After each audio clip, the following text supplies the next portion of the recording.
새벽에 나오면 목소리도 참 힘든데 이렇게 새벽에 찬양하는 찬양팀들 너무 참 귀하고 아름답네요. 이 집회를 다녀봐도 새벽에는 이렇게 찬양하는 데가 참 이렇게 없는데 오늘 와 보니까 너무 감사하고요. 사명이 없이 이 일을 할 수가 있겠습니까? 너무 고맙네. 하나님께서 복을 많이 주실 줄로 믿습니다. 믿음은 절대로 소유되는 게 아니에요. 코로나가 무서운 게 아니에요. 비대면이 무서운 거죠. 사실 성경은 비대면이 없어요. 인격과 인격의 만남이지요. 왜 예배당이 필요하겠어요? 왜 이 교회를 그리스도의 피값으로 세워진 교회라고 했겠어요? 얼굴을 마주대고 예배를 드려야 되죠. 저희 교회도 코로나를 맞이하면서 이제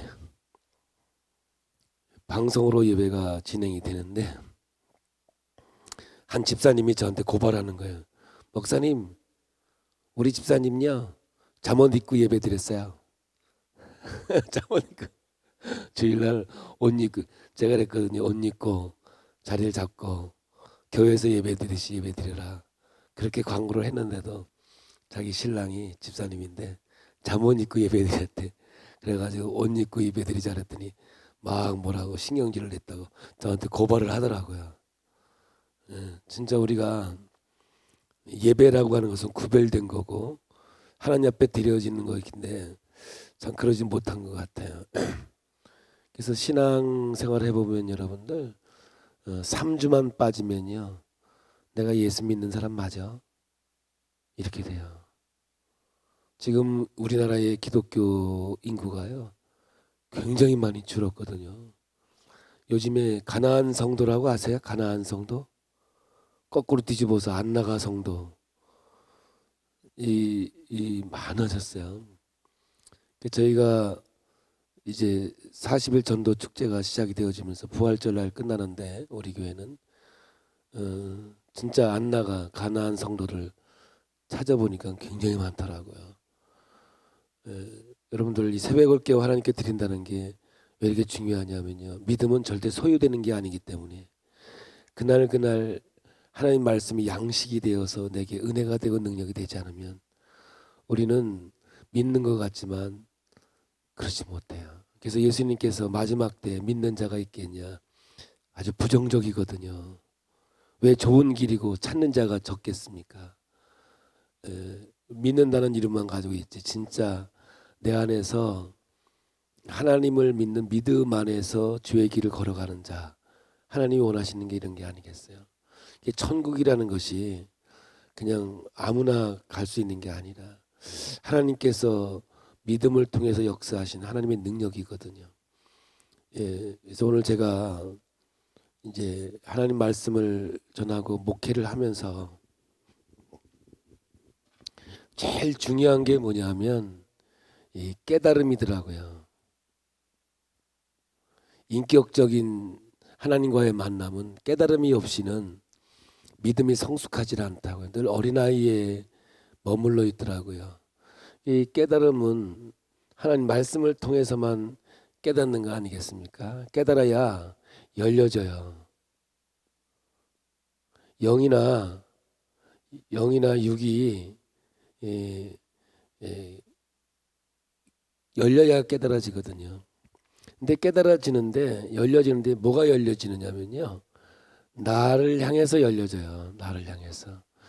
근데 이게 뭐냐면 첫 번째가 죄인인 나를 발견하게 되고요. 두 번째는 복받은 나를 발견하게 돼요. 그래서 하나님이 나를 이렇게 사랑하시는구나. 이걸 발견 누구나 똑같아요. 이거는요. 예수 믿고 구원받고 은혜 받으면 누구나 동일한 간증이 주여 나는 죄인입니다. 베드로도 주여 나는 죄인임 나를 떠나소서. 사도 바울도 나는 성도 중에 지극히 작은 자라 중간기에는 사도 중에 지극히 작은 자라 마지막에는 죄인 중에 죄인이요 괴수 중에 괴수라고 고백하고 있거든요. 그래서 하나님을 깊이 알면 알수록 내가 누구인가를 알게 되고 겸손할 수밖에 없고 주님의 성품, 품성을 닮아갈 수밖에 없는 거죠. 정말 분명한 것은 내 안에 그리스도가 사는 것이 구원받은 믿음의 삶이거든요. 그래서 작은 예수가 돼서 우리가 이 땅의 삶을 살아가는 거 아니겠습니까? 그래서 십자가는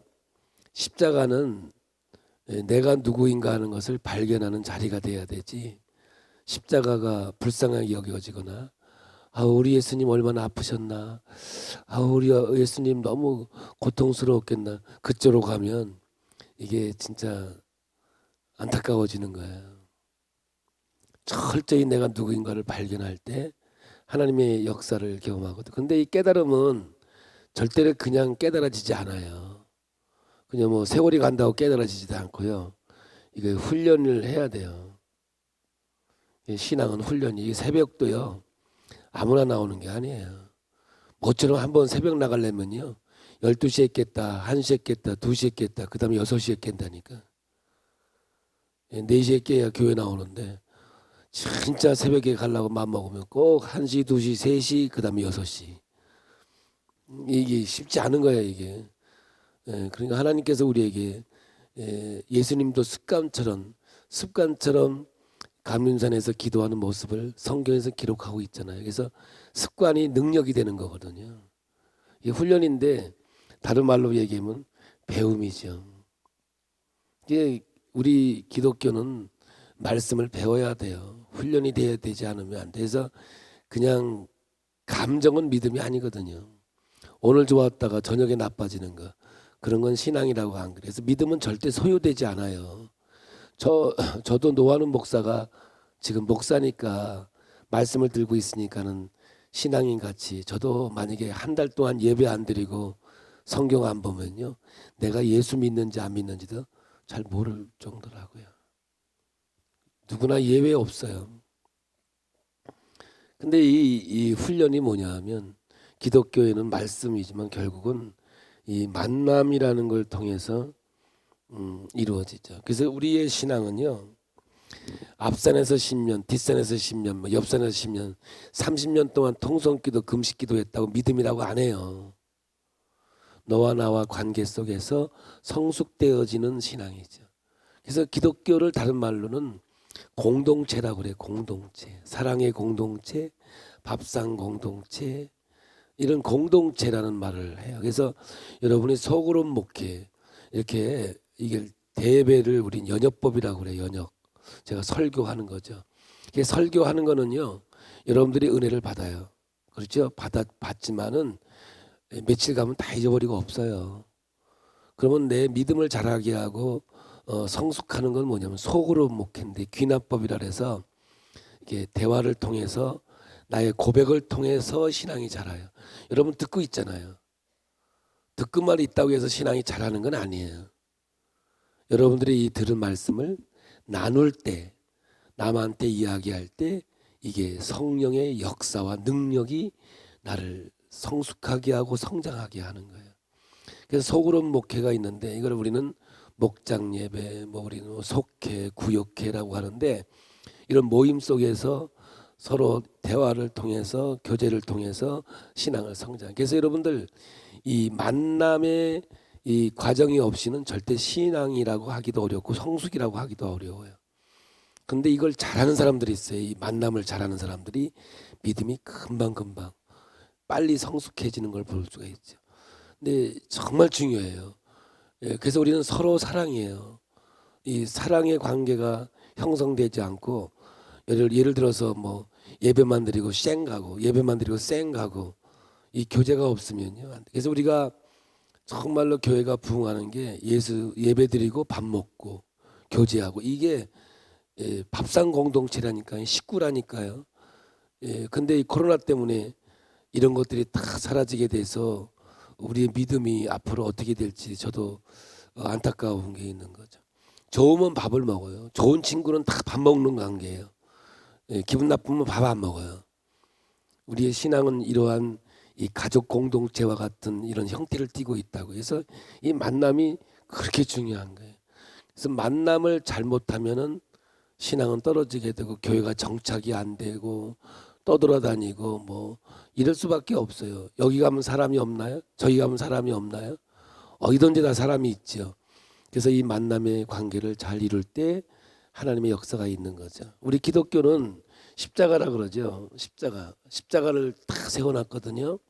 십자가는 딱 두 가지를 얘기할 수 있는데 용서와 사랑이라는 거죠. 그래서 예수님이 십자가에 죽으시면서 우리를 다 용서해 주신 거예요. 하나님께서. 그러니까 내가 잘나서 똑똑해서 무슨 업적이 있어서 용서받은 것이 아니라 예수님께서 우리의 죄값을 지불해 주셔서 죄는 있지만 없다고 해 주시는 거거든요. 이걸 칭의라고 그러잖아요. 하나님께서 우리를 죄 없다. 우리가 잘나서 똑똑한 거 아니에요. 인간은요. 인간이에요. 인간이 신이 될 수가 없어요. 인간이 하나님을 능가할 수가 없다고요. 그러므로 우리는 이 용서를 배워야 돼요. 배워야 돼요. 사랑도요. 하나님께서 우리의 사랑을 실천해 주셨잖아요. 그래서 주기도문에도 보면 남을 용서해 준 것 같이 남의 죄를 용서해 주는 게, 이게 남을 용서하는 게 선행 조건이에요. 주여 내 죄를 용서해 주옵소서. 너는 이렇게 된다고요.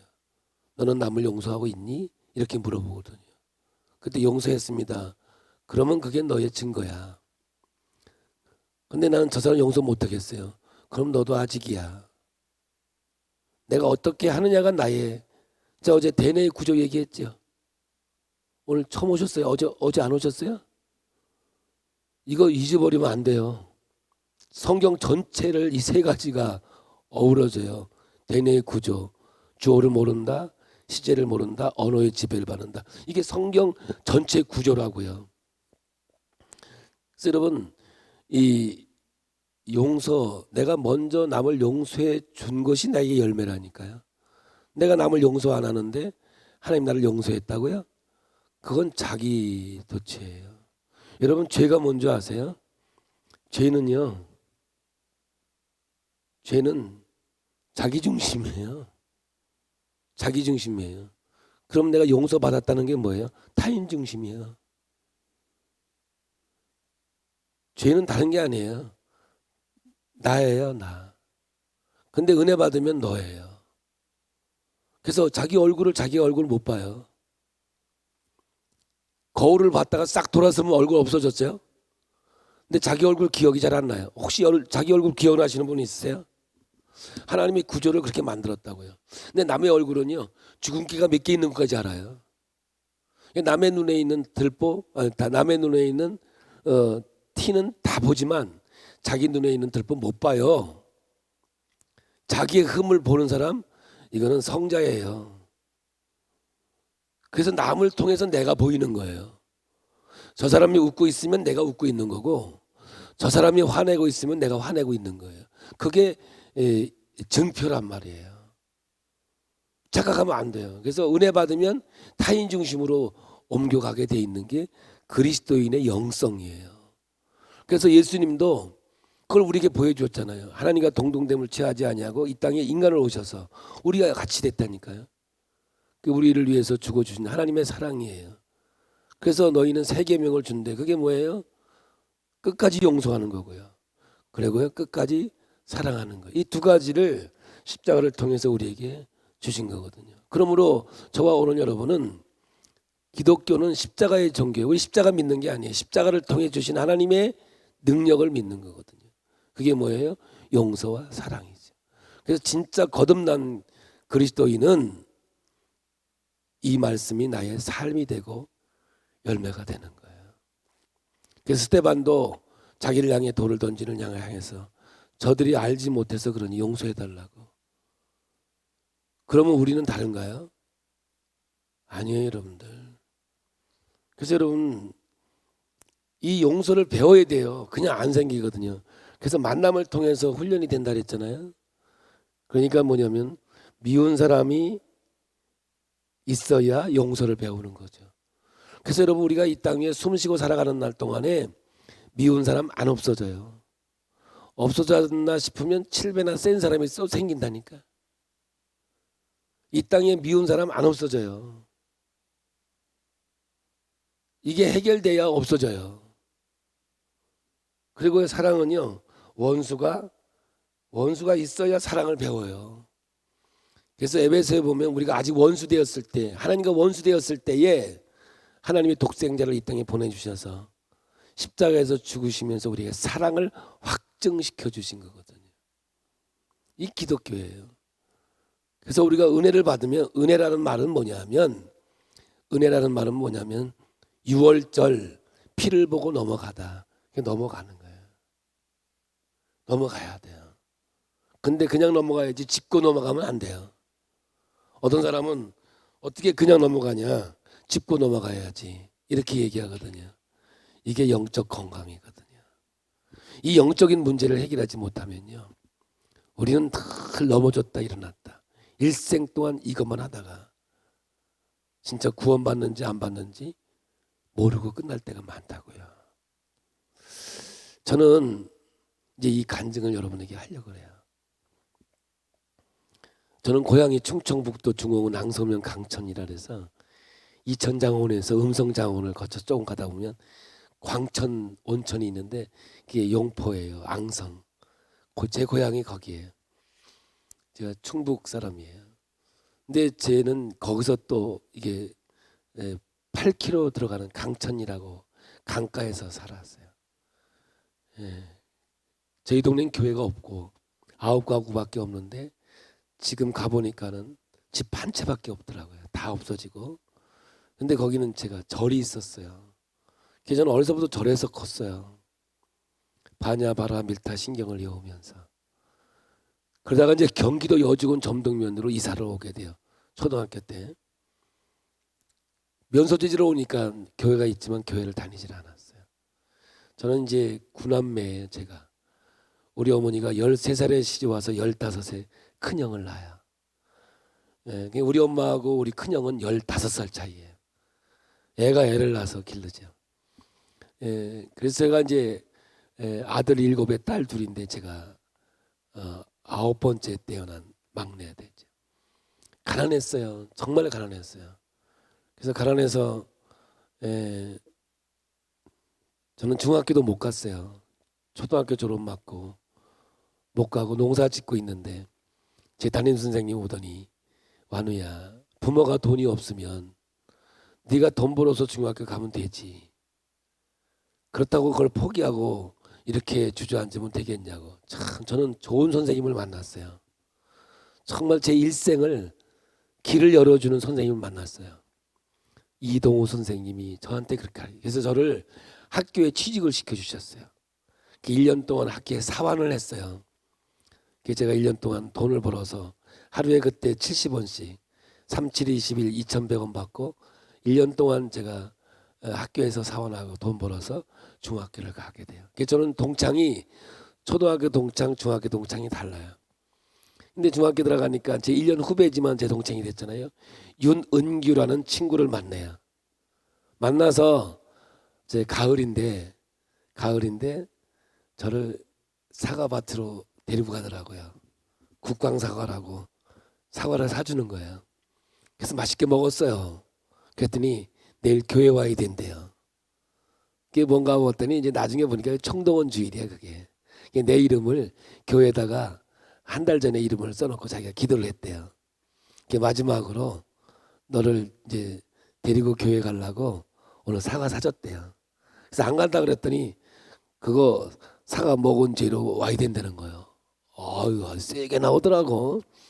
그래 이제 안 간다 그랬더니 그러면 안 된대. 왜 그러냐 했더니 교회에서 지난주에 5원을 줬대. 5원. 마지막 주에 5원을 줘요. 5원을 줘가지고 한 사람 이상 데려오면 써도 돼요. 근데 안 데리고 오면 7배를 벌금을 물어야 돼요. 자기가 35원이 어디 있냐는 거예요. 그 당시에 5원이 그래도 큰 거였거든요. 저도 그걸 배워가지고 저도 마지막 주에는 봉투를 10,000원씩 다 내놔줘요. 마음껏 쓰라고. 그 대신 못 데려오면 7만 원을 벌금을 물어야 돼. 나중에 계산해 보면 손해는 안 봐요. 교회가 항상.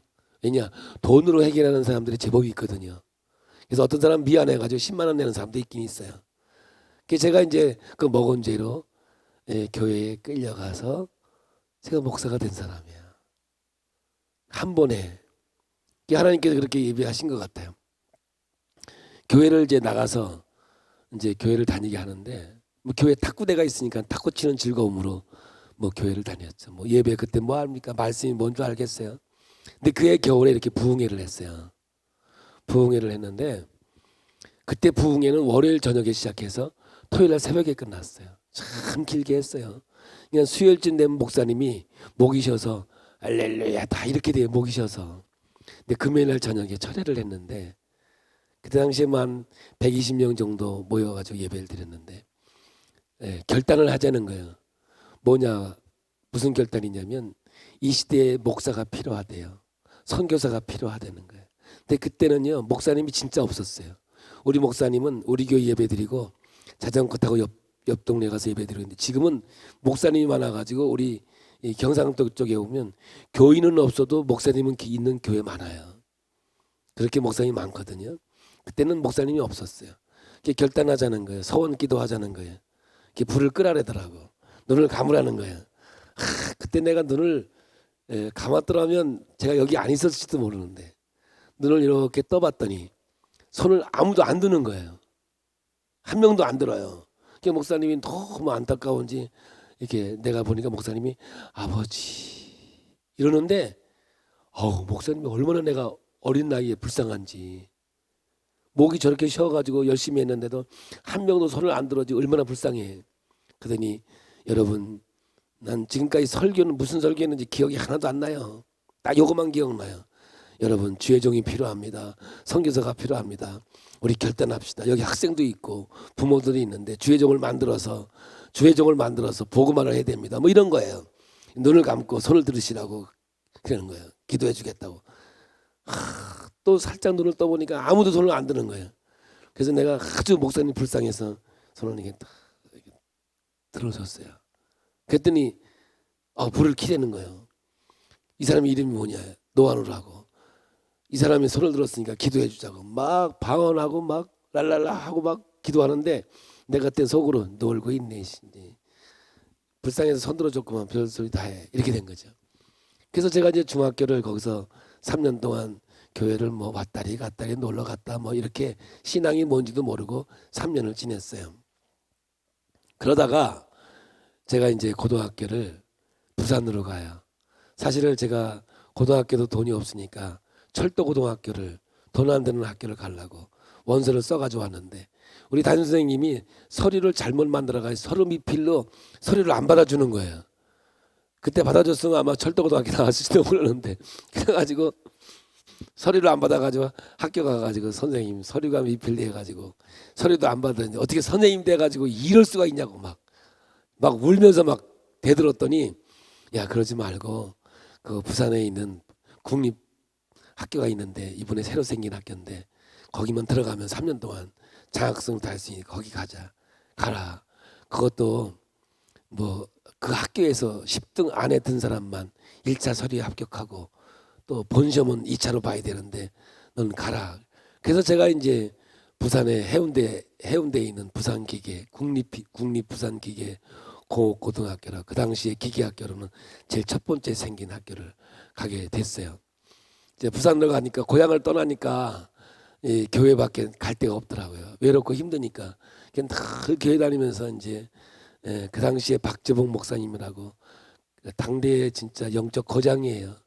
은사가 많고 그 시대의 부흥사로서 정말 유명했던 분이거든요.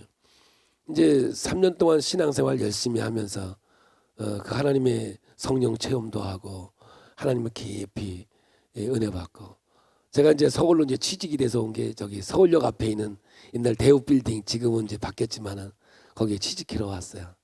와서 보니까 제가 첫 월급이 71,000원이야. 대학 나오면 14만 원이고 그 당시에 이거 안 되겠다. 대학을 나와야 되겠다. 해서 제가 이제 회사를 그만두고 1년 동안 재수를 하러 들어가요. 그때 우리 누님이 이 불광동에서 서울역을 왔다 갔다 하는 제1역에 버스가 불광동의 종점이었는데 제1역에 버스가 있었어요. 그때 안내양을 하고 있었어요. 바로 위에 누나가. 뭐 시골에서 올라와서 할 수 있는 게 그거밖에 없잖아요. 그 누님이 제 뒤를 봐줘서 1년 동안 제가 이제 공부를 하게 되고 이런 과정을 겪게 돼요. 이제 제가 이제 정말 신앙생활을 열심히 하면서 이제 성령 충만해진 상태에서 군대를 가게 돼요. 군대는 제가 여기 일산에서 공동묘지 있는 벽지에서 군대 생활했는데 교회가 이 부대 안에 있는 게 아니라 교회 밖에 있어서 늘 예배를 드리러 밖에 나갔다 오고 그랬어요. 근데 우리를 인도했던 병장이 있었는데 최병장이라고 있었는데 이 사람은 장로님 아들이에요. 근데 우리를 교회로 인도하고 갔다가 교회 안 들어와요. 그리고 선술집에서 술을 먹어요. 저는 부산에서 신앙생활했는데 고신의 영향을 많이 받아요. 웬만하면 다 지옥 가요. 그 당시에 고신 아시죠? 장로계 고신 웬만하면 지옥 가요. 교회 늦게 와도 지옥 가고요. 예배 시간에 졸아도 지옥 가고요. 교회 안 나오면 지옥 아랫목에 가요. 하여간 뭐 웬만하면 다 지옥 가는 거야. 그냥 그런 아주 율법주의 신앙. 제가 아주 참 보수 중에 보수의 신앙생활을 했던 그런 신앙인데 주일날 교회 안 들어오고 한잔하고 뭐 그러는 거예요. 야, 어떻게 장로님 아들이 저럴 수가 있을까 그랬는데 하루는 술 먹다가 걸려요. 그래서 우리 부대가 종교 행위 3개월 정지 처분을 내립니다. 교회를 못 가게 됐어요. 그래서 제가 최 병장님한테 그랬어요. 장로님 아들이 어떻게 술을 먹습니까? 술 먹으면 지옥 갑니다. 그랬더니 너 간이 배 밖에 나왔냐? 그러더라고요. 그 당시에 제가 유신군대잖아요. 제가 나이도 조금 먹었거든요. 저는 5, 6년생 잔나비띠니까 참 그때 유신군대 힘들 때거든요. 예, 그러더니 저를 마음에 두고 있었는데 하루는 비상이 걸려가지고 땀을 빼고 싸가지고 나가야 되는데 그때마다 군대는 빨래를 해야 되는데 제가 빨래를 뒤에다 감춰놓은 게 있대. 그게 걸린 거야. 그래서 우리 동기 8명이 집합해가지고 기합을 받다가 제가 이제 깍지 끼고 다리를 올려놓고 있다가 힘이 드니까 떨어졌는데 밑에서 옥합발로 이 가슴을 때렸는데 그 한 번에 이 가슴을 싸고 있는 뼈가 부러지면서 심장을 찔른 거예요. 그래서 거기서 기절을 하고 바로 통합병원으로 후송을 가게 되면서 제 인생에 이제 고난의 연속이 고난이라고 하는 고통이 제 마음속에 제 삶 속에 다가오게 된 거죠. 그래서 이제 대수술을 끝내고 제가 이렇게 멀쩡하게 있지만 그때는 이제 식물인간 팔다리를 못 쓰고 먹여주고 대소변을 가려줘야만 살 수 있는 그러한 사람으로 바뀌어지게 돼요. 그래서 이제 통합병원에서 이제 어디로 분리되느냐면 식물인간으로 분리돼 가지고 저 진해에 있는 통합병원으로 후송을 가게 되죠. 그래서 거기서 6개월 동안 제가 이제 병원 생활을 하는데 하루는 장로교회 안수 집사님이세요. 안수 집사님이 저한테 오더니 저한테 그러는 거예요. 노상병. 제가 1등병 때 들어가 상병이 됐어요. 노상병. 내가 너한테 솔직히 얘기하는데 현대의학으로는 넌 못 고친다. 너는 그렇게 분류돼 있다. 그런데 하나님은 죽은 자도 살게 하시고 없는 것도 있게 하시는 하나님 아니냐. 그러니까 우리 하나님께 같이 기도해 보면 어떨까? 하나님이 혹시 너를 통해서 계획이 있다면 분명히 하나님은 너를 통해서 계획이 있다면 너를 살려주지 않겠느냐. 그게 얼마나 은혜로운 얘기예요. 그죠? 그런데 그 말이 내 마음에 안 들어오는 거예요. 왜냐하면 의사가 고쳐줄 생각은 안 하고 무슨 기도가 하느냐. 그때 내가 깨달은 게 뭐냐면요. 믿음은 소유되는 게 아니고 절대로 기도는 훈련되지 않으면 기도가 안 된다는 걸 제가 깨달았어요. 저요 예수 진짜 잘 믿었어요. 저는 10분간만 휴식이 있어도 성경 보았고요. 다 성경을 달고 살았어요. 그런데 내게 부족한 게 뭐냐? 기도의 영성이었어요. 성경은 많이 봤어요. 봉사 정말 봉사 열심히 했어요. 그런데 기도는 늘 짧았어요. 그렇게 깊이 기도하지는 못했어요. 은혜 받는다고 금식도 하고 다 해봤지만 그 깊은 기도의 영성은 제가 경험하지 못했던 것 같아요. 그러니까 기도 훈련이 안 돼 있으니까 여러분 제가 목회를 하면서 한 교회에서 제가 35년째거든요. 기도가요 얼마나 능력이 있느냐면요, 결정적인 순간에 기도만 할 수만 있으면 절대로 하나님께서 그 기도를 그냥 넘어가지 않는다는 건 저는 알아요. 하나님께 구하고 두드리고 찾으면요, 하나님은 인격적인 하나님이기 때문에 반드시 응답하게 돼 있는 게 하나님 아버지예요. 그 자체가 하나님 아버지라니까요. 저는 기도를 못했어요. 그러고 있는데 며칠 있다가 우리 출퇴근하시는 전도사님이 있었어요. 머리 하얀 김옥지 전도사님이 계셨는데, 그 전도사님은 제가 창원에서 개척했을 때 저희 교회에 오셔서 6개월 동안 자립활동한 도와주셨던 천사표 전사님이세요. 그 전사님이 저한테 오더니 이런 말 하는 거예요. 노상병님, 의사 선생님 말 들으세요. 오죽하면 그런 말씀 하겠어요. 그래도 기도하다가 죽으면 천국은 갈 거 아니에요. 야, 그 한마디예요. 기도하다가 죽으면 천국은 갈 거 아니에요. 그 한마디에 가슴이 뛰기 시작했어요. 가슴이 뜨거워지기 시작했어요. 그래, 내가 기도를 해야 되겠구나. 정말 기도해야만 살 수 있겠구나. 그래서 저는 살려달라는 것보다는 내가 죽으면 천국 가야 된다는 그 하나 때문에 기도하겠다고 그랬어요. 기도 하루를 했어요. 금식하죠. 그때 간호장교들, OCU 간호장교들, 얼마 전에 우리 가까이 중리라고 있는데 그 목사님이 사모님을 모시고 왔는데 허리가 아파서 모시고 왔어요. 교정을 하는데 어서 많이 보던 사람인데 모르겠어요. 그래서 혹시 나 어디서 본 적 없냐 그랬더니 본 것 같대요, 사모님도.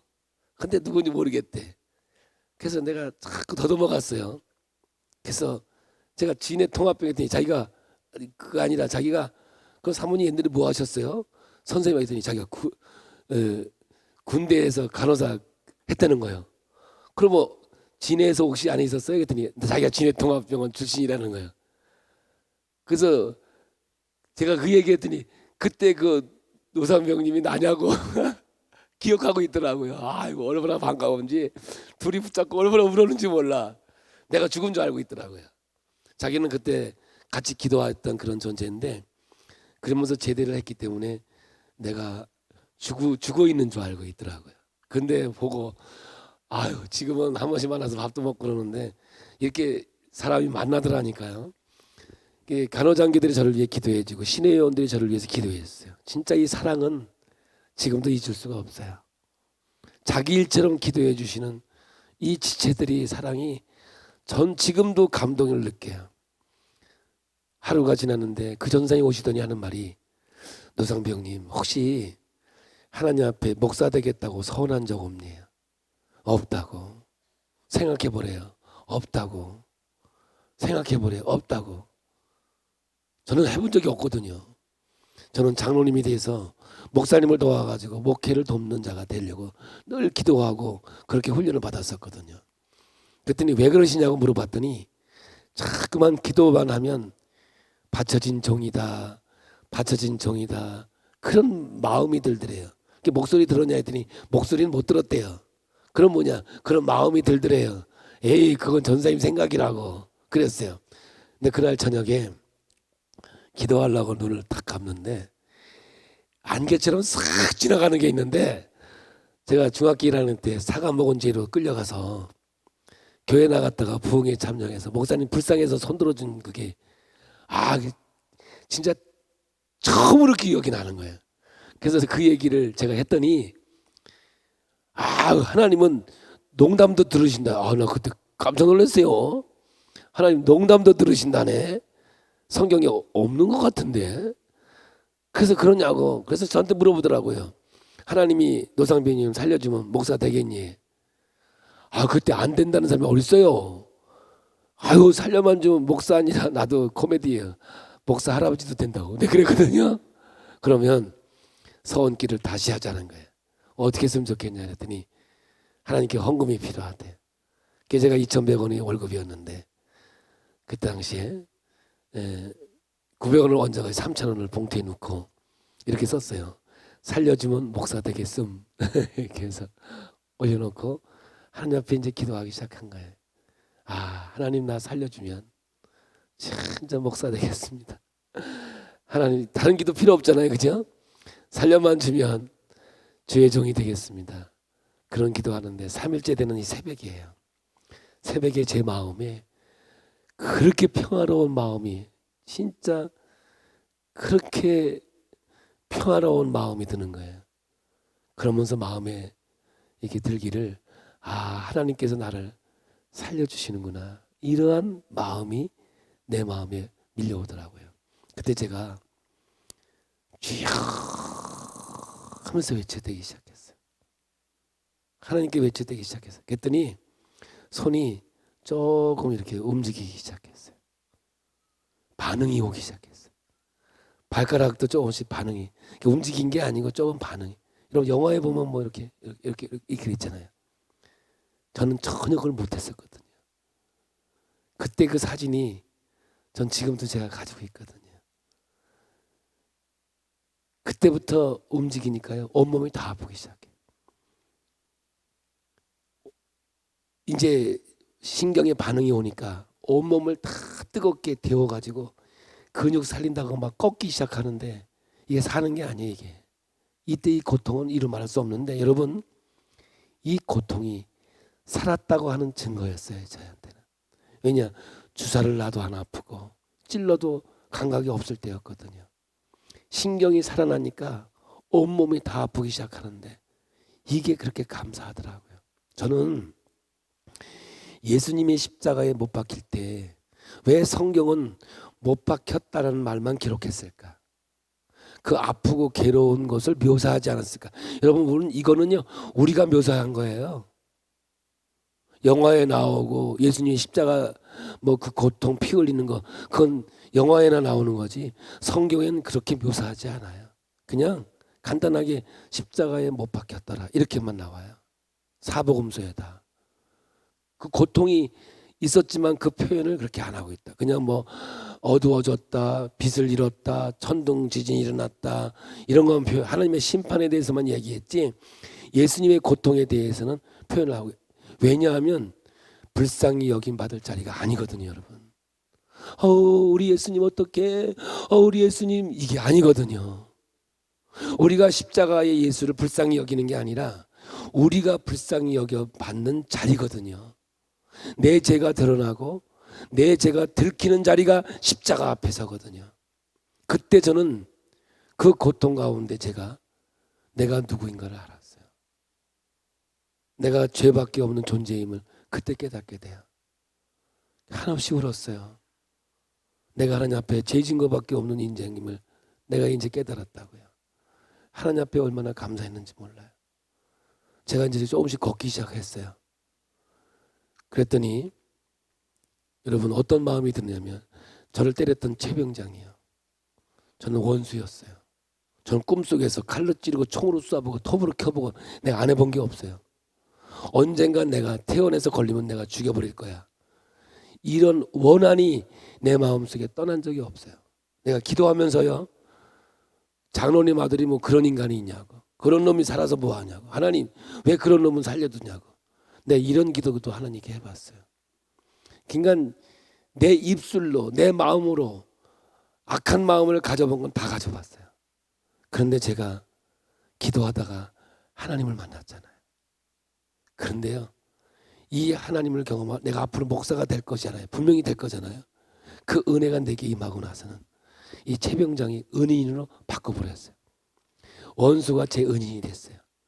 너무 보고 싶었어요. 너무 보고 싶어서 정말 고맙다고 사랑한다고 고백하고 싶었어요. 그래서 제가 퇴원을 해달랬더니 의가사 신청을 해서 저는 의가사 제대를 할 수밖에 없는 사람이었어요. 그래서 병원 원장 면담을 신청했어요. 그때 우리 병원 원장님이 이공석이었는데, 이름도 아니죠 뭐, 이공석. 네. 그래서 제가 퇴원을 시켜달라고. 다른 애들은 왜 제대 못해서 안달인데 왜 자대를 가려고 그러냐. 그래서 제가 이 간증을 했더니 이분이 눈물을 흘리더라고요. 대령이었는데. 그게 왜 그러시냐고 그랬더니 나도 장로다 그러더라고요. 나 깜짝 놀랐어요. 그때 나중에 보니까 개포감리교회 장로님이셨어요. 그분이 나중에는 과천에서 이공성 내과 의원을 하셔서 저를 또 내가 만났잖아요. 신학 다닐 때 제 많은 도움을 주는 그렇게 좋은 장로님이셨어요. 저에게 퇴원 명령을 해주셨어요. 구보금지, 훈련금지 이런 걸 해주시면서 하는 말이 야, 그 감사패 하나 해줘야 되겠다. 농담으로 하셨는데 또 전 진담으로 들었어요. 여주에 와가지고 제가 걸어서 차 타고 여주에 와가지고 감사패를 하나 만들었어요. 감사패 병장 최상구 귀하는 노안으로 때려 병원에 입원시킨 후 기도하던 중 하나님을 만난 공이 있어 이 패에 새겨드립니다. 그래서 제가 패를 하나 만들었어요. 4,000원 주고. 그래서 의정부를 거쳐서 자대에 딱 가니까 제대 3일 남겨놨더라고요. 그때는 병장 8호봉 9호봉 때 제대했어요. 제가 군대 생활을요 33개월 12일 했거든요. 그 당시에 이렇게 길게 했다고요. 가니까 제대 이틀 남겨놓은 거예요. 가니까 제가 진해 통합병원으로 후송 갈 때 노안후 사망으로 전령이 왔다는 거예요. 사망으로 부대에 연락이 와가지고 중대가 이렇게 묵념도 했다는 거예요. 죽었다는 소리를 듣고 이 날라리가 얼마나 회개를 많이 했는지 가니까 성자가 돼 있더라고요. 제가 온다는 전령의 소리를 듣고 그날 밖에 나와서 저를 기다리고 있었어요. 저거들이 얼마나 끌어안고 그러는지 몰라요. 저는 감사합니다. 그분은 죄송하다. 감사합니다. 사실 저는 군대를 24살에 갔기 때문에 제가 나이가 2살 더 많아요. 근데 영원한 쫄다고요. 그분이 이제 제대하시면서 자주 면회도 오셨고 제가 84년도에 신학을 가요. 근데 첫 등록금을 그분이 저를 대주셔요. 그리고 제가 88년도에 창원에서 개척하는데 개척 자금을 도와주시고요. 저에게서는 없어서는 안 되는 하나님의 만남을 허락해 주었었어요. 제 인생 속에서 저를 가장 아프게 하고 힘들었던 사람이었지만 그를 통해서 제가 하나님을 경험하게 되고 하나님의 길을 걸어가도록 저를 인도해 주셨어요.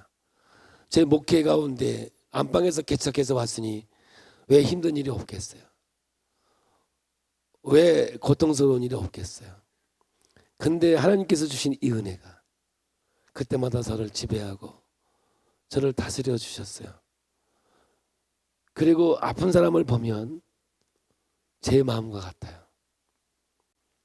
그 고통 가운데 있는 사람을 보면 제가 아팠던 기억이 늘 나요. 그래서 늘 마음이 가고 고쳐주고 싶은 마음이 제 마음에 늘 있어요. 그래서 하나님께서 이 일을 시작하기도 하셨고 지금까지도 인도해 주셨던 것 같아요. 그래서 여러분 교정만 해서 치유되는 것만은 아닌 것 같아요. 지금 보니까 성령님이 이 치유에 함께 하시는 것 같아요. 왜냐하면 이 사람은 도저히 날 수 없는 사람이다. 의사 선생님이 안 된다고 하면 안 되는 거잖아요. 그죠? 전문가가 안 된다고 하면 안 되는 거 맞잖아요. 그런데도 고쳐지는 역사가 너무 많아요. 저는 그런 기적을 너무 많이 봤거든요.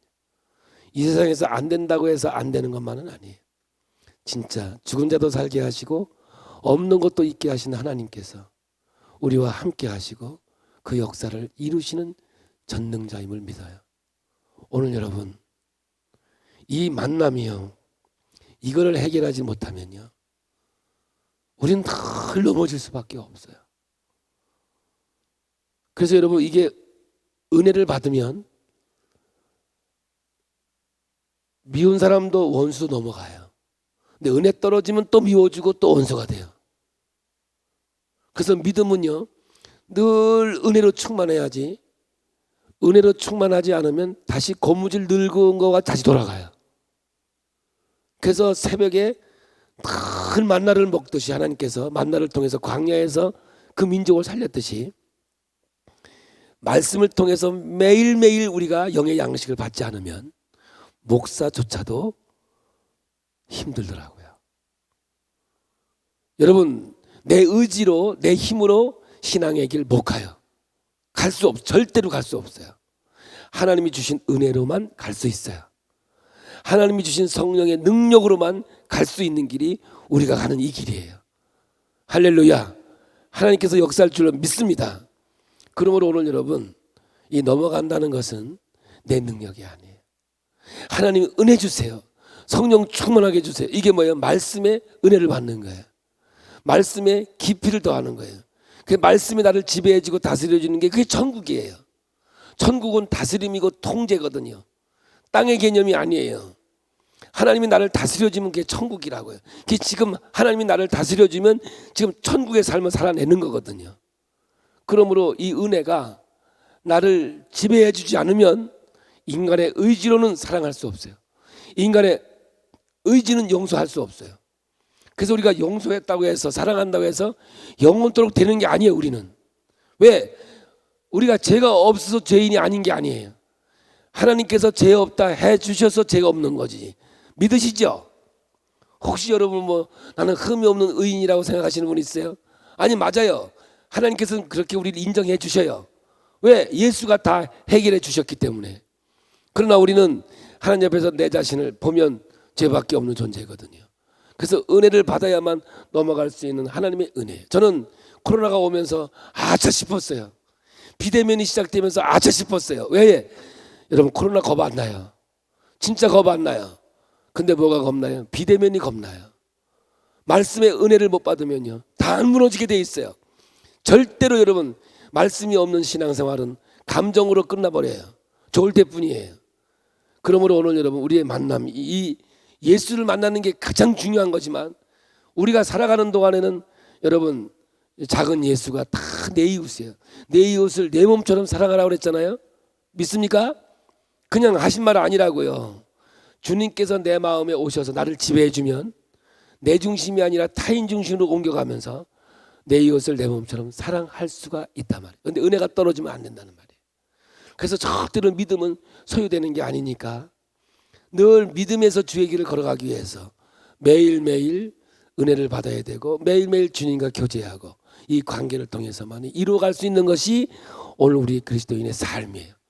보세요. 어떤 사람은 참 예수 믿어가지고 정말 은혜롭게 신앙생활 하다가 마지막에 가룟 유다까지처럼 끝내는 사람들 진짜 많습니다. 제가 목회를 하면서 보면요, 그렇게 신앙생활 잘하는 것 같이 보였다가 가면 갈수록 더 좋아야 되는 거 아니겠어요? 세월이 가면 갈수록 더 아름다워야 되는 게 아니겠어요? 근데 어떤 사람들은 가다가 넘어지고 오히려 더 안티 그리스도인이 되고 더 방해를 하고 어려운 사람들이 생겨나요. 그게 왜 그래요? 믿음이 소유되는 줄 알고 착각하고 있기 때문에 그래요. 자기가 믿음이 있다고 생각하고 있는 거예요. 그게 착각이라는 거죠. 하나님이 우리에게 이 길 가게 해주셔야 갈 수 있어요. 하나님께서 은혜 주셔야만 갈 수 있는 길이 바로 우리가 가는 이 길이에요. 할렐루야. 저는 오늘 첫날 무조건 넘어가자고 얘기해요. 그래서 성령 충만하면 넘어가요. 그래서 우리는 기도해야 돼요. 힘들고 어려울 때 기도하시는 거예요. 기도하면 넘어가게 해주세요. 은혜 받으면 어떤 일도 넘어갈 수 있는 능력을 우리에게 허락해 주셔요. 미운 사람도 원수도 넘어가요. 스데반처럼 자기를 향해서 돌을 던지는 사람까지도 넘어가요. 이 세상은 뭐예요? 기억하는 거예요. 아팠던 걸 기억해요. 다시 가지고 와요. 또 드러내요. 자꾸 드러내요. 그게 이 세상이에요. 근데 하나님의 은혜는 뭐예요? 자꾸 덮어주고 감싸주고 더 감싸주고 더 감싸주는 것이 하나님의 은혜예요. 저와 여러분이 죄가 드러난다면 얼굴 들고 살 수 있을 것 같아요? 아니에요. 하나님이 감싸주시고 덮어주시고 사랑해 주시니까 우리가 오늘 얼굴을 드러내고 살 수 있는 존재가 아니겠습니까? 주님 부르는 날까지 여러분 말씀 안에서 늘 예배를 통해서 은혜 받고 주에게 가는 우리 모두가 되기를 축복합니다. 저는 고난 가운데 우리 주님 만났고 그 가운데 하나님의 사랑을 깨닫게 되어졌어요.